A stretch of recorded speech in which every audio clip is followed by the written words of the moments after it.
Well, good afternoon, everyone. As we all know, the President is going to be sending up a nominee for the Supreme Court vacancy later this week.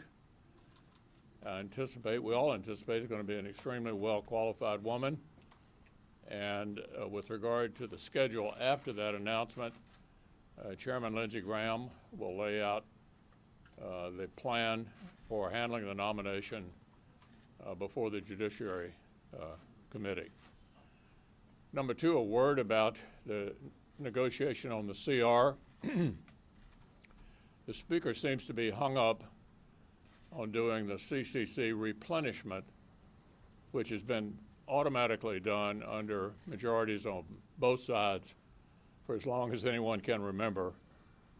Hopefully we'll be able to get that worked out, but it basically is a message to farm country to drop dead if you don't do what we've automatically done, largely without negotiation in the past, which is to replenish the CCC at the beginning of the fiscal year. With that, I'll be happy to turn it over to you, John. Thank you, Leader. As the Leader pointed out, we are all looking forward to the President's announcement of his nominee to fill the vacancy on the Supreme Court. We expect that, as the Leader pointed out, to be a highly qualified woman. Most of us came to the Senate, ran for the Senate, in a lot of ways for big moments like this, for an opportunity to fill seats on the Supreme Court with nominees that believe in the Constitution and the rule of law and want to ensure that it's applied in the work that they do on the court. We've seen in the last several decades a lot of attempts by the Supreme Court, judicial activism, at legislating and attempting to push a political agenda on the court. That's not what the court was designed to do by our founders. And we're looking forward to having an opportunity to consider a constitutionalist to the Supreme Court, and someone I'm sure will be very well qualified, and I think the American people will have an opportunity to observe that person too and to make their own judgments. But I expect to be somebody that they're going to say, this is somebody we believe would be a great nominee to fill that important vacancy. As the Leader also pointed out, and I don't understand exactly why the House Democrats have decided to take the hostage of agriculture on the CR, but that's a really bad decision for them politically. The CCC program is one that funds all the ongoing Farm Bill mandatory programs that we authorize in the Farm Bill. The Farm Bill passed in 2018. ARC payments, PLC payments, conservation payments all come out of the CCC funds. Those would have to be delayed indefinitely if the CCC is not replenished. So the CCC, what I mean, Commodity Credit Corporation, is the place that we go to fund those important programs and shouldn't be in the middle of this. I mean, they are basically saying to the farmers of this country to go pound sand at a time when they've experienced tremendous economic adversity as a result of the coronavirus and other low commodity prices and bad weather and everything else that goes with it. So I hope that they'll come to reverse that decision and decide that it makes sense to work with the Republicans on legislation that takes care of that important priority. Well, as we honor the life of Ruth Bader Ginsburg and realize that she was a role model for many who entered the law, I'm looking forward to a nomination by President Trump, who I'm assuming is going to be a woman who will equally be a role model for a whole next generation in the legal profession. We know it's going to be a very powerful and positive appointee, someone who's already likely been vetted by the Senate, and a highly qualified woman for this role in the Supreme Court. So what have we heard from Chuck Schumer? We've heard threats to the institutions of our nation. And he says, if you do this, he'll do that. These threats have been going on for a long period of time. Remember in the spring when Chuck Schumer stood outside the Supreme Court and he yelled at the building and yelled at Gorsuch and Kavanaugh and said, you will pay the price. And what's he threatening to do? Add members to the Supreme Court if President Trump is not reelected and if the Senate goes into Democrat hands. If you have the House, the Senate, and the presidency in the Democrat hands, that's what you're looking at. Now, Adding members of the Supreme Court, you know who said that was a bad idea? Ruth Bader Ginsburg. Last year in an interview, she said, don't do it. She said 9 is the right number. She said to expand the court would politicize it and would not be the thing to do. But the Democrats aren't going to listen to her. They are going to go, after President Trump makes his nomination, they're going to go on a seek and destroy mission to undermine whoever the president nominates, however well qualified, to undermine their credibility and their character. So yesterday, Joe Biden was asked a question. What was he asked? He asked, well, who's on your short list? And he asked, what do you think about expanding the number on the court? Well, he didn't really answer either. And the reason he didn't answer who was on his short list is he knows if he answered any way, he would alienate at least half of his voters. Either those loyal to the Bernie Sanders, Elizabeth Warren, Alexandria Ocasio-Cortez side of the ledger, or those who are not quite as extreme as they are. But either way, it was a loser question for Joe Biden. I don't know what Joe Biden remembers, but when you think back of the time when he played such a role in the hearings for Judge Bork, he was the one that basically turned on what became a political circus. I don't know if he remembers that he was the one that smeared Clarence Thomas. I don't know if Joe Biden remembers that he is the one that led the filibuster of Justice Alito. I'm not sure what he recalls of any of those, but I do know that the Democrats today here will continue to remember those lessons and use them against whoever it is that President Trump nominates. Well, the Constitution requires 2 things to happen to put somebody on the Supreme Court. One is the president has to make a nomination, and 2 is the Senate has to determine that they're willing to deal with that nomination and eventually approve it. Anytime the White House and the Senate have been in general political agreement, and I think there have been 29 of those times in an election year, judges have been confirmed. When there's a disagreement, that's solved in another way. There's a constitutional job to be done here. We intend to do it. Another job we need to be focused on right now that seems to be slipping away from us is the opportunity to have another package on how to get people back to school, how to get people back to work, how to get people back to child care and better health. I've thought and told several of you over the last several weeks, I really thought the 1st of October was sort of the deadline where we could make that package happen. I hope we can really get focused here and not assume that somehow the economy can struggle along, that schools can do whatever they need to do, that hospitals will continue to do their work, and other healthcare providers if we just simply decide not to act. If you take the targeted package that we voted on in the Senate, the problem solvers package put together in the House of Democrats and Republicans, and even the House Republican proposal, there is clearly a deal there to be had. We don't need to let this limp along as we finish out this election year and see then what we can do after the election. We need to deal with that now. I hope we can still figure out a way to take all of those elements that there's broad agreement on and come up with whatever that agreement is.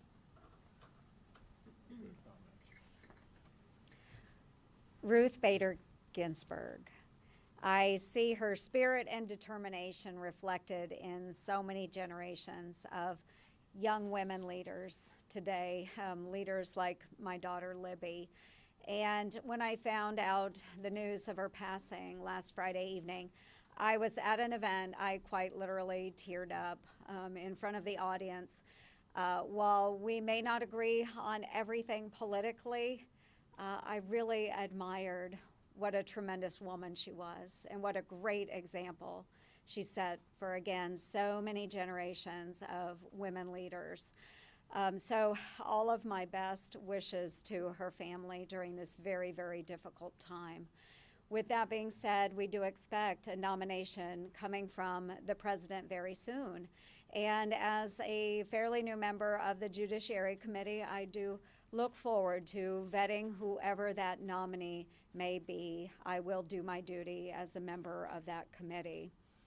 Moving on to the CCC, as has been mentioned by a number of my colleagues, For nearly 3 decades, we have moved forward with the replenishment of CCC funds for our farmers in a bipartisan fashion, supporting our farm bill, our farmers, and our ranchers. So many of those supports go to conservation efforts, they go to dairy, you name it. It is there to support our farmers, our ranchers, and maintain the integrity of our food supply here in the United States. So I do hope that Speaker Pelosi will rethink her idea of stripping out funding for the CCC, holding our farmers hostage, putting that funding back into this continuing resolution bill and moving forward with it. We in farm country, we will remember this. We will remember this. And we need that funding back in to take care of our farmers, but everyone across the United States that enjoys eating. So thank you.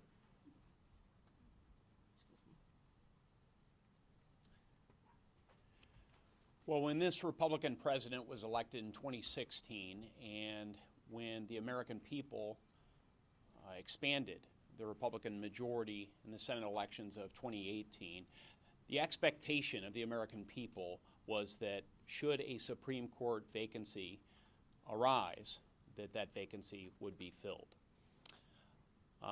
We will act because the American people want us to act. The people of Indiana in particular want me to act on this forthcoming nomination.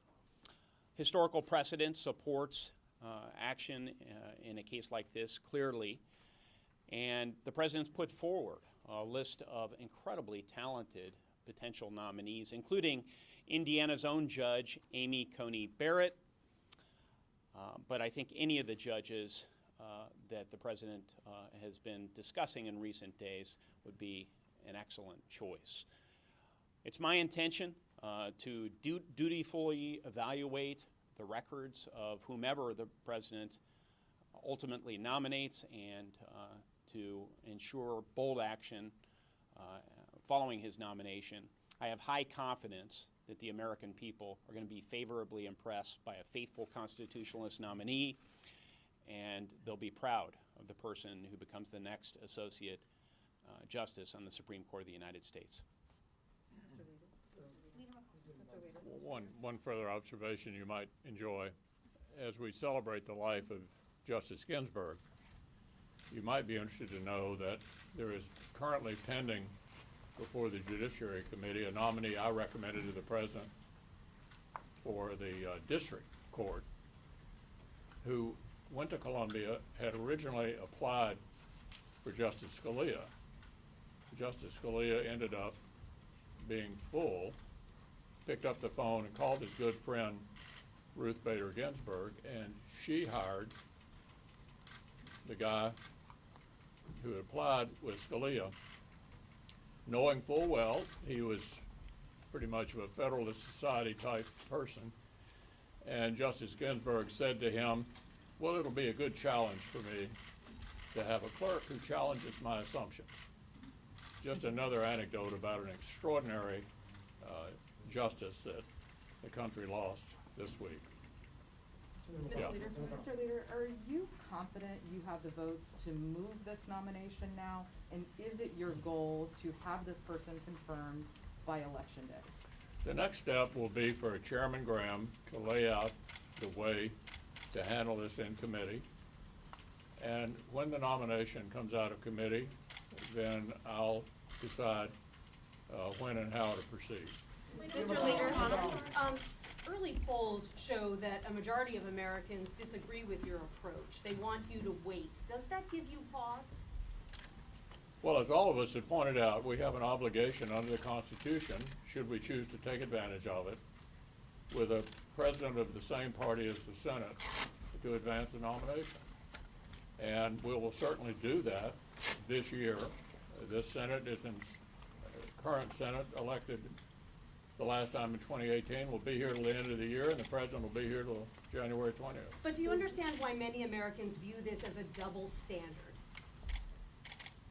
I can only repeat that we have an obligation under the Constitution, should we choose to take advantage of it, to fill the vacancy, and I assure you that's very likely to happen. You've spoken highly of Ruth Bader Ginsburg. Why not listen to her dying wish, apparently, to allow the next president to make this decision? Well, as Senator Barrasso pointed out, I prefer another thing she said recently, which was she thought the number of the Supreme Court ought to be 9. Well, what about that? What about that wish? Mr. Leader. Hi, have you spoken to President Trump recently about this vacancy? And then also, do you think that trying to get this done before Election Day gives your members an appropriate amount of time to vet a potential candidate? Of course, I've talked to the president about it, yeah, from the very beginning. And what about the timeline? Do you, Mr. Leader, does the possibility that the election could be contested and potentially go through the courts up to the Supreme Court factor into your thinking about this timeline at all? I apologize. Does the reality that we could face a contested election coming up, that it could end up in the courts, that the Supreme Court could be making decisions about the results of the election factor into your thinking about the timeline? Yeah, all kinds of things could happen. For example, my colleague Senator Barrasso, and I think Senator Blunt as well, mentioned that there have been all kinds of threats out there way predating this Supreme Court vacancy. They're going to get rid of the filibuster.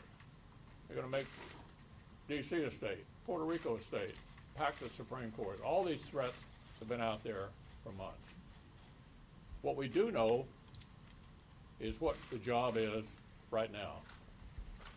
The job right now is for this well-qualified nominee, which I expect we'll see on Saturday, to be processed in committee and brought to the floor and voted on. And that's what we anticipate will happen. Leader McConnell, would you accept a deal, that would have an extension of nutrition programs in exchange for farm aid? And do you think that it's possible to get a deal? Take your mask Oh, off. sorry, I'll be louder. Would you accept a deal on the CR, that would extend the farm aid in exchange for these nutrition programs? And do you expect a deal? Well, we're talking to the speaker right now about trying to resolve the issue that many of us are concerned about what has been in the past, a kind of automatic replenishing of the CCC. This is a really big issue in farm country, and there are both Democrats and Republicans who are farmers. I'm hoping we can get that worked out and go forward. Do you expect a Thank deal you. or a shutdown? Can you assure us there won't be a shutdown?